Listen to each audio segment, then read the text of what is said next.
태백산맥 5. 시간과 공부 고찰. 그 5년 결코 호승했거나 뜻없이 보낸 세월이 아니라고 그는 생각했다. 공부는 중단되었을 망정 그 세월은 많은 것을 겪게 했으며 많은 것을 생각하게 했으며 많은 것을 느끼게 해주었다. 그것은 공부가 가르치거나 일깨울 수 없는 것들이었다. 간도, 기완동포 현실. 그들이 막상 고향에 돌아오니 어찌 되었지? 먹고 살 땅이 있나 잠을 잘 집이 있나?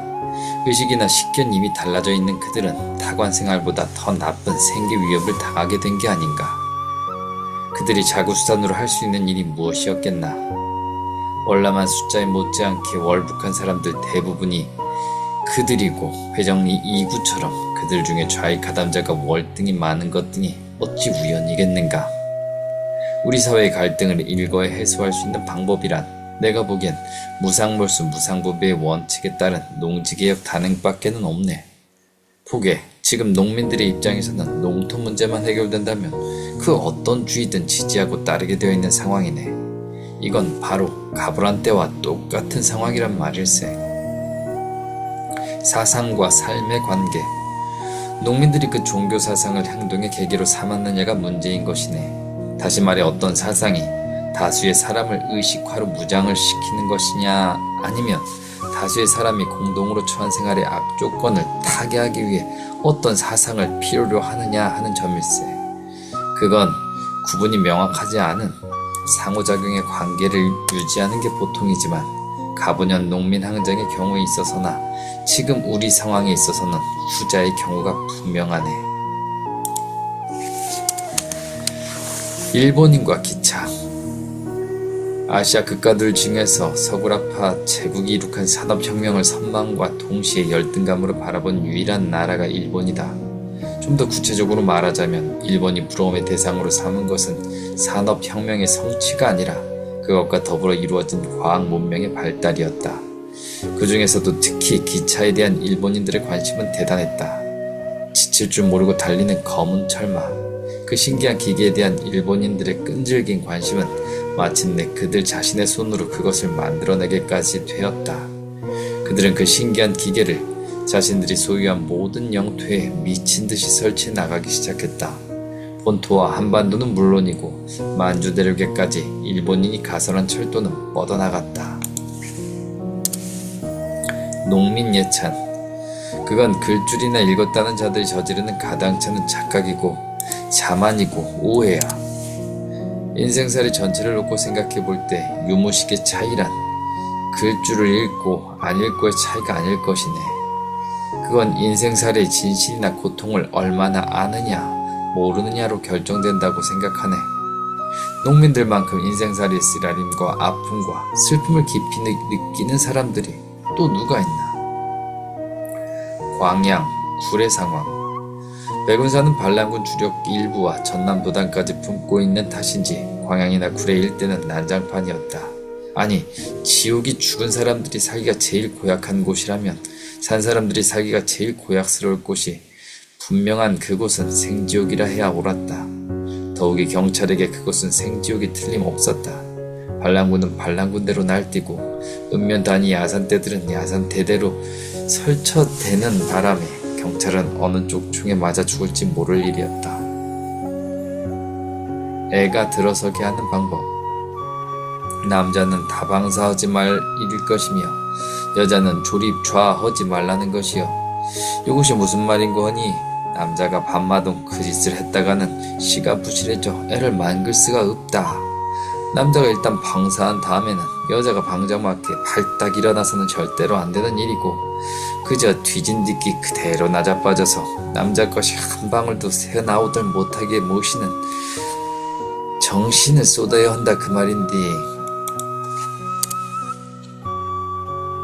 잠자리가 아무리 불편실어도 궁뎅이 밑에 비겐도 옥직하니 받치고 하룻밤 견디는 찔긴 맘이 있어야 하는다. 오줌 매렵다고 발딱 일어나 불고 목마르다고 물먹자고 발딱 일어나 불고 했다가는 다 허사야 허사. 물이 엎어졌을 때는 이제 흥부는 무용지물이었다. 타박도 무용지물이었다. 오로지 남은 것 사태의 수수뿐이었다. 이데올로기 고찰.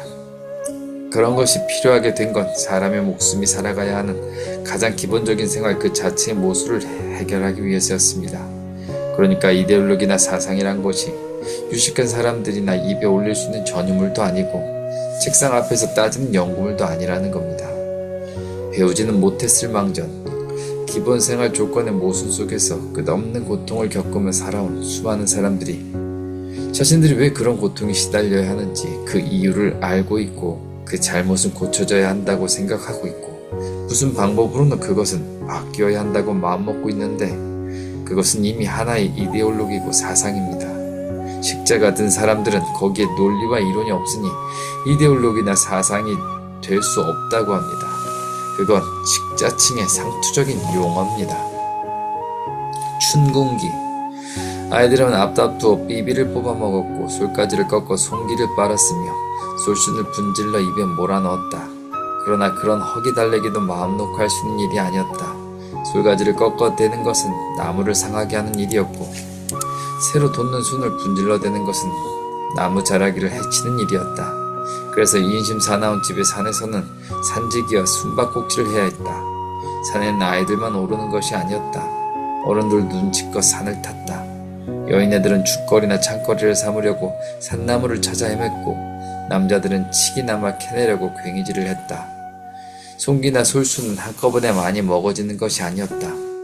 그런 것들은 아무리 먹어도 밥이나 떡처럼 배가 부르지 않을 뿐만 아니라 어느 만큼 먹으면 그 독하도록 진한 솔냄새가 비위를 틀어놓았다. 처음에는 이빨 사이에서 실침이 흐르게 했던 솔냄새가 비위를 상하게 할 즈음이면 아이들은 하나같이 지쳐 있었다. 그들은 누가 먼저랄 것 없이 햇발 두터운 무덤가나 언덕배기로 흐느적이는 걸음들을 옮겨 놓았다. 모여 앉은 아이들의 얼굴은 마를 대로 말라붙은 채 마른 버짐이 피거나 누룩깨하게 들뜨거나 심새 티 들고 있었다. 그 굶주린 얼굴들의 입 언저리에는 분가루를 바르는 노란 솔꽃가루들이 묻어 있었다.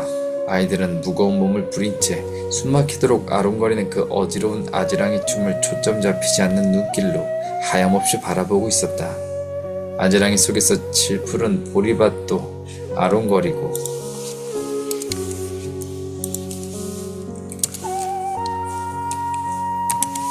자원형꽃 붉은 눈도 아롱거리고 검은빛 먼 산도 아롱거림을 바라보며 아이들은 2서 5월이 그리고 6월이 오기를 기다렸다.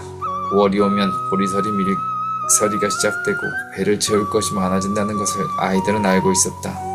아이들은 삐비나 솔순만 먹는 게 아니었다. 찔레순도 껍질 벗겨 먹었고 뱀딸기도 따먹었고 게다덕도 캐먹었다. 춘궁기에도 건드리지 않는 것, 먹는 것인 줄 번연히 알면서도 그러나 아이들의 손대지 않는 것이 한 가지 있었다. 6월 들어 연글기 시작하는 목화달이었다. 텃밭 농사. 여름부터 겨울까지 반짝거리가 넉넉해지느냐 아니냐는 텃밭 농사를 얼마나 알뜰살뜰하게 짓는가에 달려 있었다. 바깥 농사가 남자가 채를 잡는 농사라면 텃밭 농사는 순전히 여자가 책임지는 농사였다. 넓을 수 없는 텃밭에 농사를 지어 두 철에 걸친 반찬거리를 만들어내야 한다는 것은 가난과 살림살이를 꾸려가야 하는 농촌 안악내의 부지런함과 슬기로움을 동시에 필요로 하는 일이었다.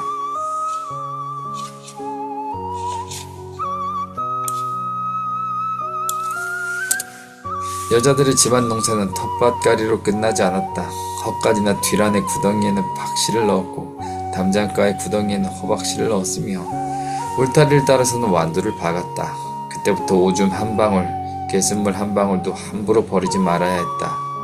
잘 삭은 오줌은 채소에 더할 수 없이 좋은 비료였고 아침 저녁 골 따라 부어주는 개순물은 채소가 쑥쑥 자라게 하는 어디에도 없는 힘이었다. 텃밭과 담장가를 새끼 돌보듯 정성을 들이면 반찬 걱정은 따로 할 것이 없었다. 식은 보리밥에 상추쌈, 푹 꽂으면 제격이었고 아국에 상추 겉절이면 또 한 끼가 넘어갔고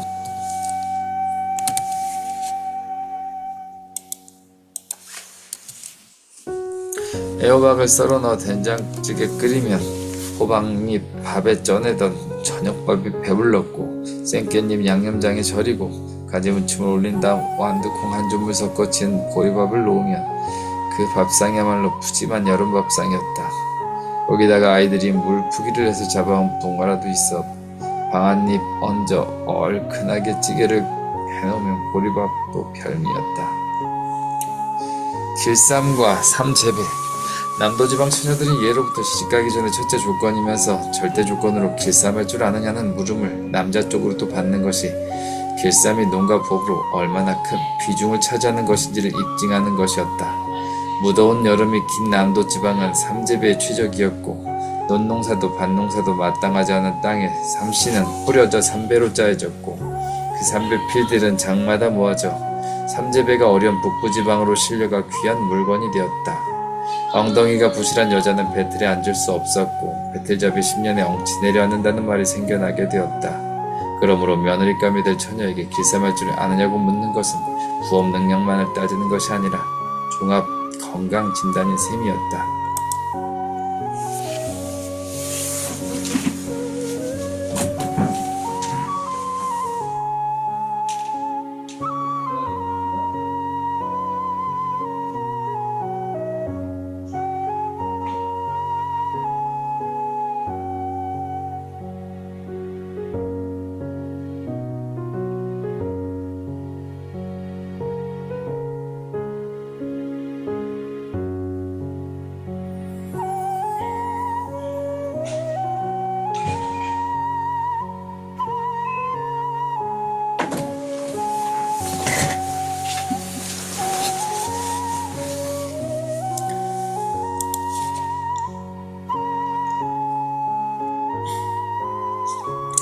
무엇이 악다구니를 만드나. 오냐 죽여라. 병신짓 혼자 다 해놓고 멋이가 잘났다고 머리채를 잡냐. 그 아내는 피하는 것이 아니라 오히려 대들었다. 쌀 15 가만히 집착하고 있는 그녀도 열이 받칠 대로 받쳐 있었던 것이다. 심재모가 느끼는 전라도 특징. 첫째는 가짓수 많고 맛이 좋은 음식상이었고 둘째는 묘하게 감기고 이상하게 정겨운 여자였고 셋째는 돈 잘 쓰고 기분 잘 내는 지주들이었다. 잠언. 어려운 일일수록 도움을 청할 사람이 많은 게 좋다. 서울 주거지 상황. 해화동은 최익승 같은 사람이나 부자 지주, 신흥 부자들이 몰려 산다 하더군요. 경복궁을 중심으로 해서 효자동, 가회동, 세동, 발판동이 서울 토박이 양반 동네라면 명륜동이나 해화동은 각지에서 모여든 부자들이 줄을 이룬다고 합니다.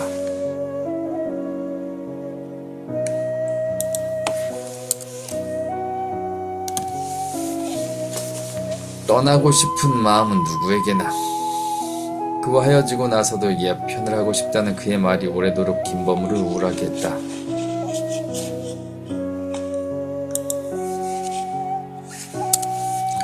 심재무의 그 말에 교직을 떠나고 싶다는 손승의 말이 겹쳐지고 있었다. 떠나고 싶은 사람이 어디 그 두 사람뿐일까? 그들은 떠나고자 하지만 정작 갈 곳은 그 어디인가? 그들을 떠나고 싶게 만든 세상, 그 세상이 떠나야 하는 게 아닌가? 반민특위, 패배의 원인 고찰. 당연한 명분으로만 일이 되는가? 특위활동이란 무슨 계몽운동이나 순화운동이 아니라 죽이고 죽는 목숨을 내건 싸움이었단 말이네. 특위활동을 시작하면 친일 반역자들이 꼼짝을 못할 줄 알았다면 그거야말로 어리석도록 순진한 감상이지. 그들이 그 정도 양심을 가졌다면 아예 친일 반역도 하지 않았겠지. 그 목숨을 내건 싸움의 폭발이 이번 사태고 특위는 당연히 패배를 한 셈이지. 아쉬운 해방 후 21일과 여운형. 미군이 점령하기 전까지 우리 민중들에겐 20일이 넘는 절호의 시간이 주어져 있었어. 거기다가 건준이 신속하게 조직 구성을 했지. 그런데 민중들도 그 아까운 시간을 허송했고 건준도 전국 방방곡곡에 자생적으로 만들어진 민중조직을 결속시켜 그 일을 단행하는 데 소홀하고 말았어. 친일 세력을 제거하지 못한 것이 미군의 비호 때문에 쉽게 말해버리는데, 물론 미군이 우리 민족에게 개입해 저지른 범죄야 엄연하고 용서할 수 없는 일이지만 그에 앞서 우리들 스스로는 그 기막힌 20일 동안 뭘 했느냐고 냉정하게 우리 스스로 비판해야 한다 그거네. 난 그때를 계기로 우리 민족이나 민중들의 의식과 역량을 새삼스럽게 회의하게 됐고 여운형을 근본적으로 불신하게 됐지. 만약 불란서 국민들이 우리 같은 상황이었으면 그 20일을 우리처럼 허송했을 것인가를 생각하며 과연 우리 민족에게 혁명을 수행할 능력이 있는가를 회의하지 않을 수가 없었네. 내가 이렇게 말하면 민영 자넨 극단론이다 논리주의다 하고 공박하겠지만 난 그때 20일을 잘못 살아 영원히 고향에 들어갈 수 없는 몸이 됐다네. 차기작 아리랑 암시. 염선비의 노래 솜씨도 보통은 아니었다. 불렀다 하면 아리랑 타령이었는데 특히 끙 아라리가 으아 나은네 에에에 하는 대목이 절창이었다. 아리랑 아리랑 그 뜻 모를 말에 실리는 속 깊은 회한과 한스러움과 구성짐과 서러움과 눈물겨움과 아슴함과 그러면서도 휘들어져 감기고 다시 풀려 흐르는 그 유연함은 무엇일까?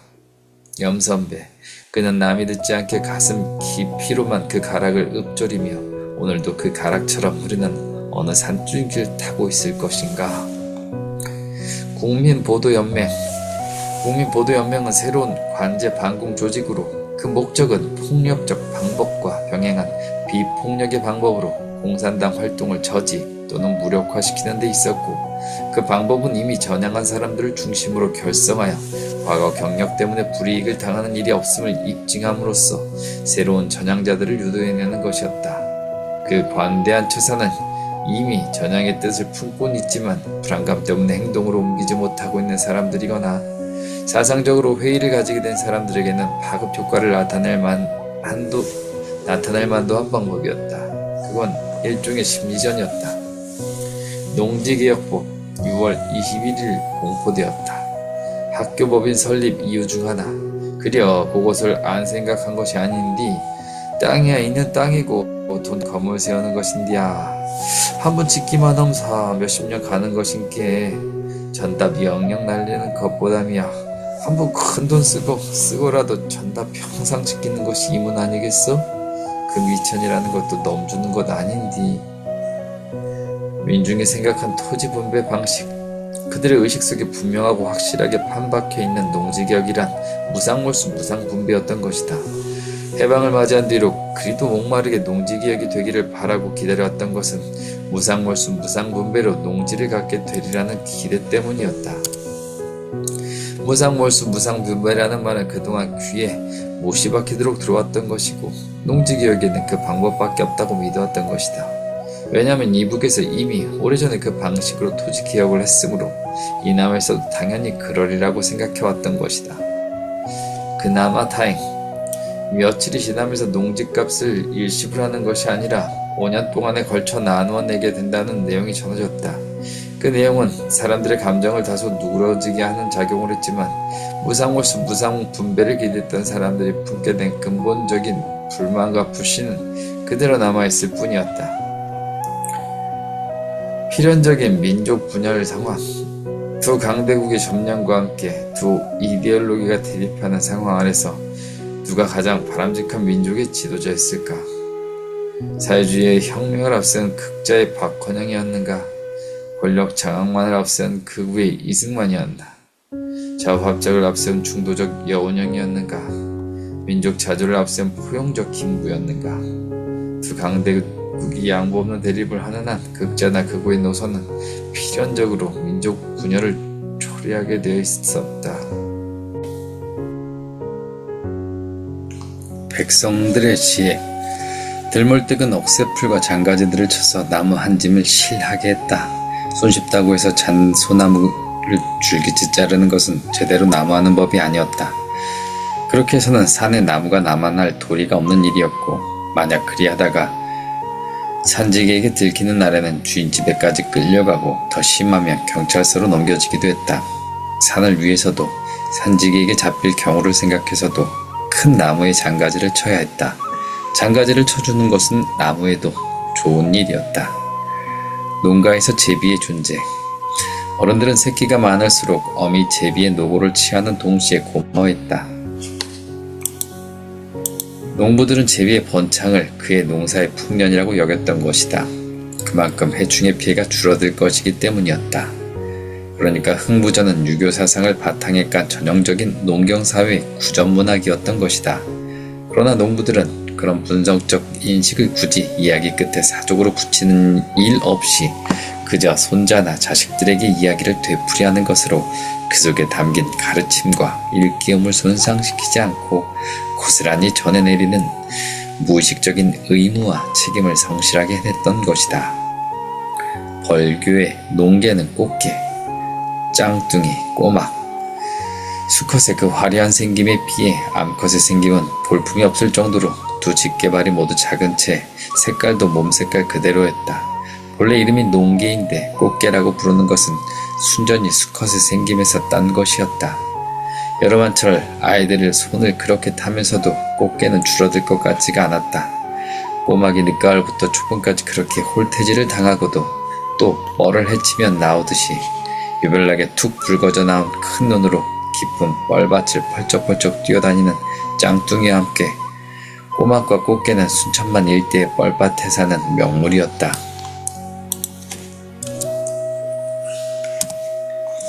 찬바람이 사르르 일 무렵부터 끓이기 시작하는 짱뚱이탕은 추어탕의 그 족보를 내딜 수 없도록 독특한 진미를 갖추고 있었다. 아무래도 짱뚱이를 제맛나게 먹는 것은 가을볕에 바짝 말렸다가 겨울에 숯불에 구워 갖은 양념한 간장에 무치는 것이었다.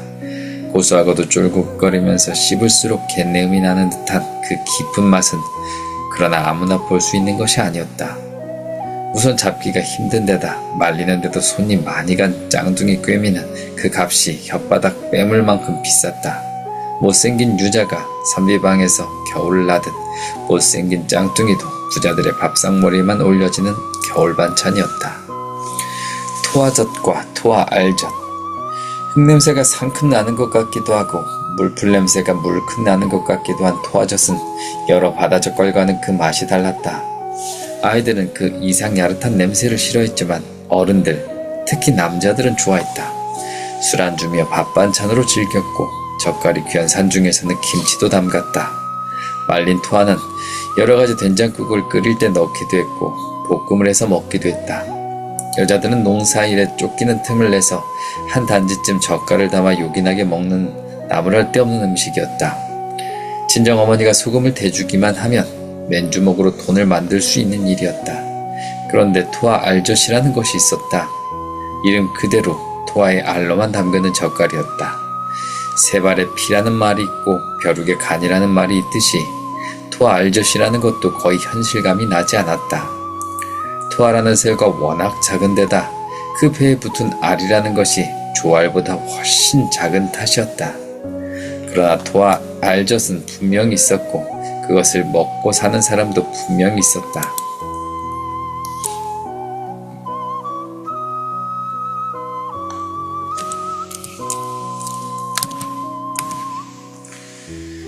알벤 토화를 몇 수만 마리를 잡아 이 알만 뜯어내야 한 종지의 젓갈이 될 것인가? 그건 상식적으로 상상이 안 되는 일이었다. 그러나 일삼아 토화 알젓을 담아 젓가락 끝으로 찍어 흰 쌀밥에 살짝살짝 발라먹는 지주들이 있었다. 그것은 향내가 유별날 뿐만 아니라 정력에 좋다고도 했고 장수의 비결이라고도 했다. 지주들 사이에서는 토화 알젓을 먹는다는 것이 서로 간에 내놓는 자랑거리일 만큼 그것은 귀물 취급을 받았다. 그러나 그것을 먹는다는 소문이 난 지주는 못 사는 사람들에게는 욕을 바가지로 먹었다. 그것은 못 사는 사람을 수없이 괴롭혔다는 증거였기 때문이다. 매수대상 제외농지. 첫째, 과수원, 종묘포, 삼전 등 단연생 작물농지. 둘째, 500평 이내의 가정 원예지. 셋째, 정부, 공공단체, 교육기관 등에서 사용 목적을 변경할 필요가 있다고 정부가 인정하는 농지. 넷째, 소장료를 받지 않은 분묘 위토로서 묘 1유당 2담보 이내의 농지. 다섯째, 미간척지 및 미개간지 등 나머지 항목들은 분배 대상 농가의 순서, 매수 농지의 가격 설정, 분배 농지의 상환금 방법 등이었으므로 더 읽을 필요가 없었다.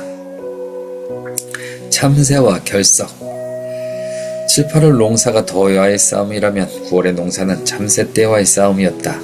새쫓기가 시작되면 농가의 아이들은 사내와 계집의 구별 없이 들판으로 내몰렸다. 형제간이 많지 않은 집 아이들은 학교를 가지 못하기가 예사였다. 부모네들은 아무 거리낌 없이 결석을 시켰고 아이들도 책보 대신 보리밥 덩이를 싸들고 사립을 나서며 이를 당연한 것으로 받아들였다. 학교에서도 새쫓기는 당당한 결석 사유로 통했다.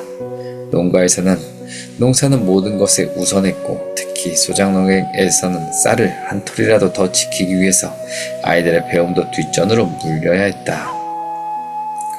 지주들이 상습적으로 써먹어온 강매 방법. 농값은 농값대로 다 받고 현금 지출을 안 해도 되는 돈놀이까지 하자는 것이 지주들의 속셈이었다. 소작인들의 입장에서 보면 자기네들이 전혀 모르고 있는 상태에서 명의가 바뀌어버리거나 딴 사람들에게 팔아 넘겨지는 것보단 그나마 나은 방법이라고 할 수 있었다. 왜냐하면 명의를 바꾼다는 것은 농지 계약을 당하지 않을 범위 안에서 논을 갖지 않은 사람들을 앞으로 분산시키는 방법이었고, 논을 팔아 넘기는 경우에는 사들이는 사람들 거의가 농지 계약에 저촉될 필요가 없는 자작농이었기 때문에 그 두 가지 방법은 소작인들이 가지고 있는 농지 분배 기득권을 완전히 박탈해버리는 것이었다. 그렇다고 논을 강매하는 방법을 그대로 받아들일 수도 없는 것이 소작인들의 입장이었다. 돈 없이도 당장 자기 명의로 논을 가질 수 있다는 것이 앞의 두 방법보다는 나은 것 같지만 5분나 되는 논값에 이자를 물어야 하기 때문에 자기 노릇이나 하나도 다를 게 없었고, 이자에 치여 본전은 갚을 수가 없는 상태에서 본전 독촉을 받게 되면 꼼짝없이 논을 되돌려줄 수밖에 없게 돼 있었다. 어떻게 되어갈 농지개혁이든 간에 농지개혁이 눈앞에 닥쳐 있는 형편인데 그런 악조건으로 논을 떠맡을 수는 없는 일이었다. 자긴들의 심리. 김종현이 다시 뽀드득 이빨을 갈아붙였다. 엇비슷한 시간에 최익달의 자긴 집에서 노서방이 같은 내용의 이야기를 하고 있었다. 그리고 윤상걸의 자긴 집에서는 임서방이 같은 내용의 이야기를 하고 있었다. 이 약송이 말하는 미국과 소련.